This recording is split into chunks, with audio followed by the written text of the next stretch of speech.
Hello guys, welcome back to the channel. As I said last time, after this video, I'm going to start doing things a little differently, not focusing so much on just these physical books that I have here, but working through some of my digital books as well, and kind of going at random. I don't know why. I've always kind of liked randomness as a sorting strategy. Uh, but today, though, we are going to be talking about one of my physical books, which is this one here. This is called Cigarette Girl by Ratih Kumala. I picked this up in Indonesia. Um, let's see, was it last year? Maybe, I think it was in 2019. I think it was last year. It might have been the year before that. But yeah, I spent some time traveling around Java and Bali, and I absolutely loved it. And I wanted to get some, Indonesian fiction. So saw this one, kind of liked the cover, picked it up, and yeah, it's not bad. It's a historical fiction novel. It's not the most well written book, although I have to admit that as a work in translation, it's sometimes hard to tell how much of the quality of the prose is down to the original author, Ratih Kumala, and how much is down to the translator, who is, let's see, um, was it translated? Okay, translated by Annie Tucker. But regardless, the book is interesting. It's a bit of a romance, but it's also a bit of, like I said, historical fiction. It kind of starts out in the very, excuse me, the very end of the colonial era, proceeds through the Japanese occupation during World War II, into the early days of independence, and on up to the present day.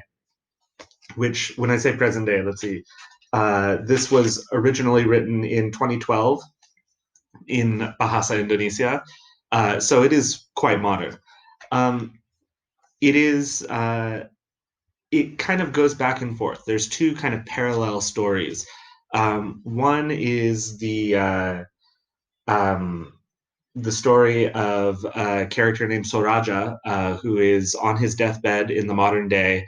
He's the CEO of a very successful cigarette company called Jagat Raja. And on his deathbed, he calls out the name Jingya, which is a woman's name and not his wife's name. And his wife is, of course, jealous and angry. She says, after all this time, he's still calling her name and not mine. You know, this kind of feeling. And his three sons, Labas, Karim, and Tegar, decide that they want to find Jingya, find whoever this person is that their father is calling out for. So they set off to his childhood home to try to track her down and find out her story. Um, at the same time, and it kind of goes back and forth. There will be one chapter set in the present day with the three sons, Labas, Karim, and Tegar, and then it will go back and forth to a historical section. The historical sections trace the story of Idros Moria, who is he starts off as a cigarette factory worker. His job is rolling cigarettes and preparing them for the market. And he decides that he wants to marry the beautiful daughter Romaisa of the town. Um, excuse me, excuse me, of the town printer, and his her father uh, has one rule for his daughter, that she must marry someone who can read and write. So he sets himself the task of learning to read and write after the Japanese invasion forces the factory that he works in to shut down. And at the same time, he also buys up all the unsold stock from that factory to set up his own company selling cigarettes. And things kind of continue on from there.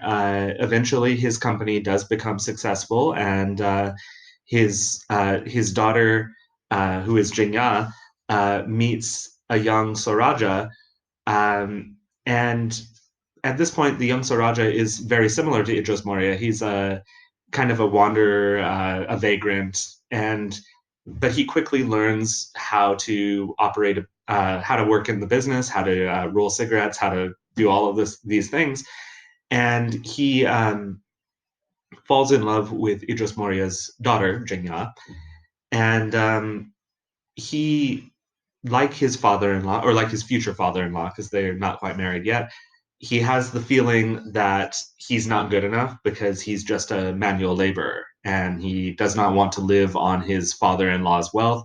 So he sets off to start his own company, also a cigarette company, and he finds, for investment, he finds the Indonesian Communist Party, and starts making red sickle cigarettes. This then becomes a problem because there were a series of right-wing death squads in 1960s and 70s Indonesia, and that basically they killed thousands of people. And anyone who was even remotely connected to the Communist Party, or even if there were just rumors about it, would get swept up in these executions. And so he's forced to flee, and he finds shelter in a nearby city in the home of Idris Moria's rival, um, Sojagad, which Sojagad had been a friend of Idris Moria, but then later became a rival for the affection of Ramaisa and a business rival for Idris Moria's cigarette factory. So Sojagad, or sorry, Soraja, excuse me, finds shelter in Sojagad's home, and also brings with him the formula for they call it the sauce, which is like the seasoning of these cigarettes to make them taste, I guess, taste delicious. I'm not really a smoker. Um, I have smelled the type of cigarettes that they're talking about here, which are kretek or clove cigarettes. Um, and apparently, each brand has its own proprietary blend of spices and seasonings that they add to the tobacco and cloves to give it a distinct taste.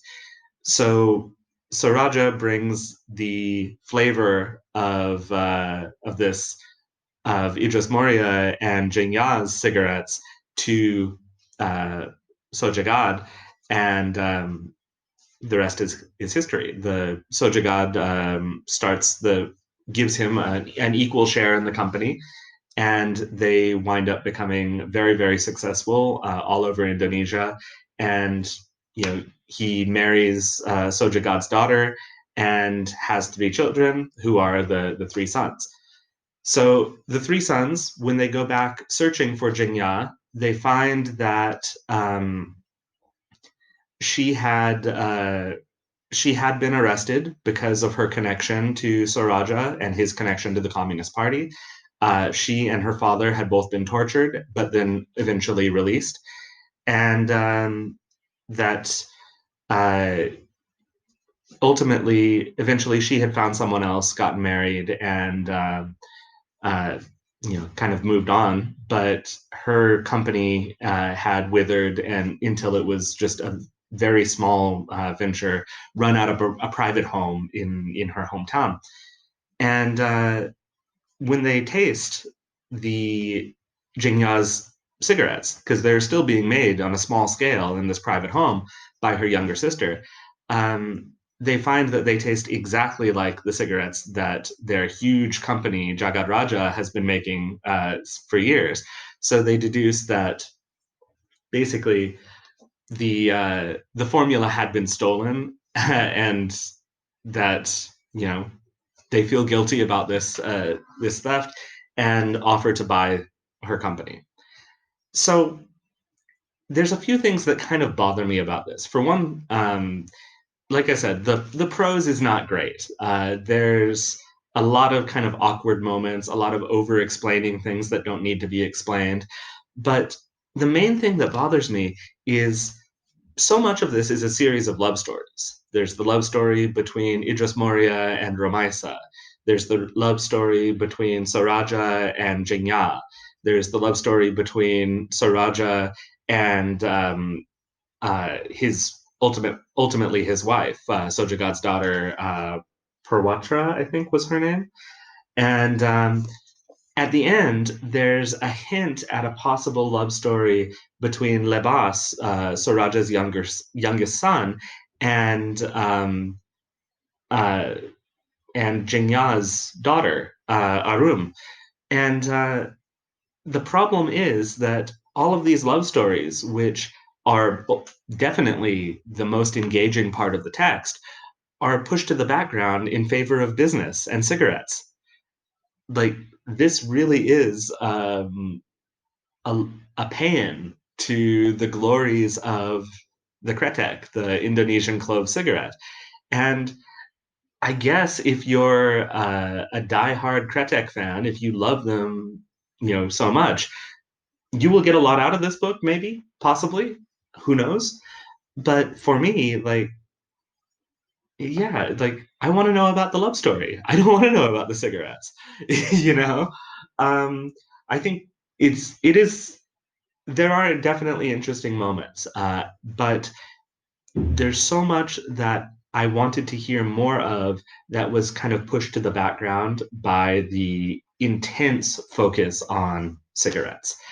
Um, the love stories, as I mentioned, but also the political context. The um, when